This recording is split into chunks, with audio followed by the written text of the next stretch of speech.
Hey guys, Chris here with episode 61 of Is It Worth Seeing Theatrically? We're talking the Conjuring Last Rites. Now this is the newest Conjuring movie in the main Conjuring series. It started with The Conjuring in 2013. And then we had Conjuring 2 and then The Conjuring The Devil Made Me Do It. A lot of people really did not like The Conjuring, The Devil Made Me Do It. I don't know if I liked it or hated it. I don't remember it. The first Conjuring is probably the most memorable, but I realized also that I have never gone back and rewatched any of the Conjuring movies. Once I've seen them in the theater, I was kind of done with them. There's a lot of things that are done right in the Conjuring Last Rites movie. There's a lot of moments in the movie that really kind of work. There's some really cool camera work that goes with it. Ultimately, is it worth seeing in the theater? It's tough. I would almost recommend this one as a... If you love the Conjuring series, go see it on like a discount day. If you have the Regal Pass or AMC A-List or whatever theater subscription service they have out there for you, check it out on that. Ultimately the biggest issue with this is this one feels more like it's a drama with horror elements in it, versus it being an actual horror movie with dramatic moments. And I think that kind of hurts it in a sense, but being more of a drama movie, because it does kind of slow down when you're wanting things to kind of ramp up. And so ultimately this is one that I would almost say check it out, discount day. But it's definitely better than the last one. I remember a lot more in this one than I do The Devil Made Me Do It. So if you've seen it, leave a comment, like the video, subscribe to the channel. I've got more of these. And now that I've kind of giving you my spoiler-free thoughts on this, I'm going to kind of go into some spoiler territory here. So if you don't want to watch any more, in the video now. Otherwise, get ready. So as far as spoilers go, this movie has a lot of like just ridiculous moments that are kind of, they're pointless. There's a whole barbecue scene with the daughter of Ed and Lorraine Warren, and it's kind of the entire purpose of the scene is to kind of set up the potential engagement between her and her boyfriend Tony. And as far as like the movie overall goes, it's probably a scene that could have been cut to kind of help out the film. Some people may have said, no, you kind of need that scene in there because it gives more character to Judy Warren and Tony, the boyfriend. I can't remember his last name in this movie, but it really wasn't. If the primary focus of the movie is supposed to be on the family that needs the Ed and Lorraine Warren's help because their house is kind of possessed and everything, there's a lot of moments that they could have cut out, but they kept them in there because they want you to get to know Ed and Lorraine and the family at large around these characters. And so it was kind of like there were two opposing forces here in this film. One wanted it to be about the haunting and the family that's being affected by that, and the other one wanted to be about Ed, Lorraine, Judy, and why they kind of were giving up the whole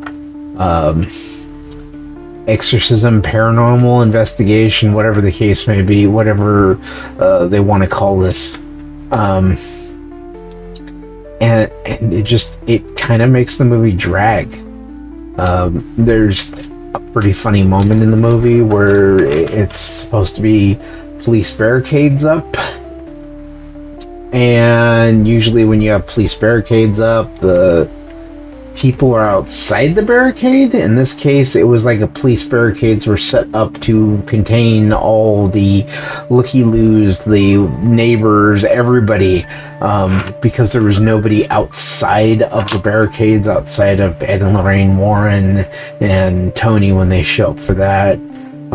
There's also a moment in the movie where Tony gets into his car, tries to get it started because they're trying to get like this demonically possessed mirror out of the house, and they need to get away from this family.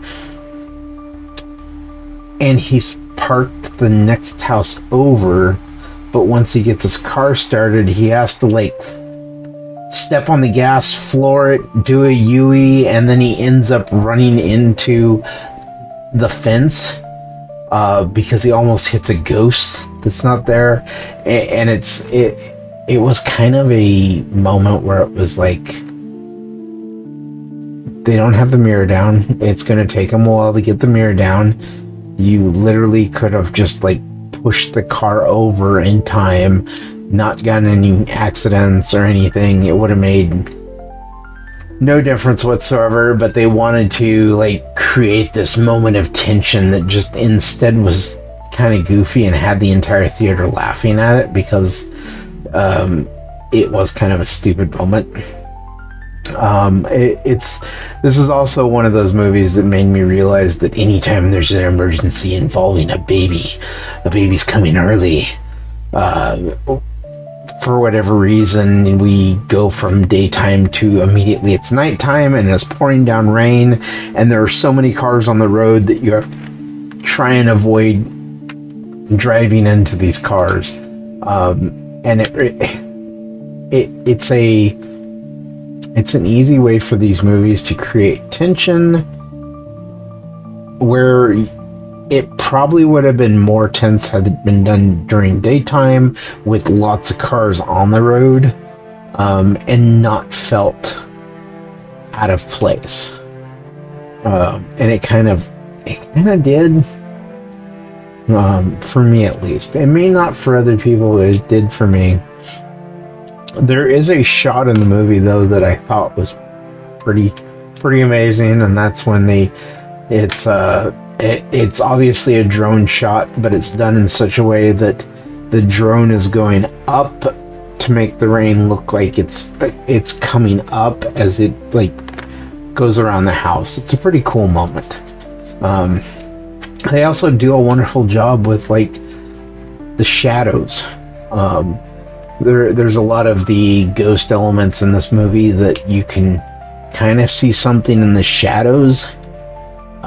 Or if you're not paying enough attention, you may miss like a slow, creepy hand like coming off of his shoulder. There's little things that are done great when it comes to like the horror aspect of the movie, but because so much of it is centered around trying to give you a bigger picture of Ed and Lorraine and Judy, this family dynamic, it kind of takes away from what should just be a straight horror movie with some dramatic moments in it. So, if they stick with it, this is going to be the last Conjuring movie. It officially ends Ed and Lorraine Warren story as far as like their actual real life when it comes to where the final task or activity, whatever this is the final one that they ever did before they just retired completely and never did anymore.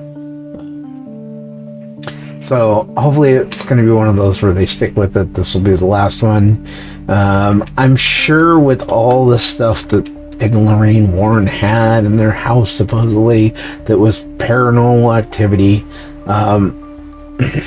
they probably have an entire well of like horror movies that they could do based on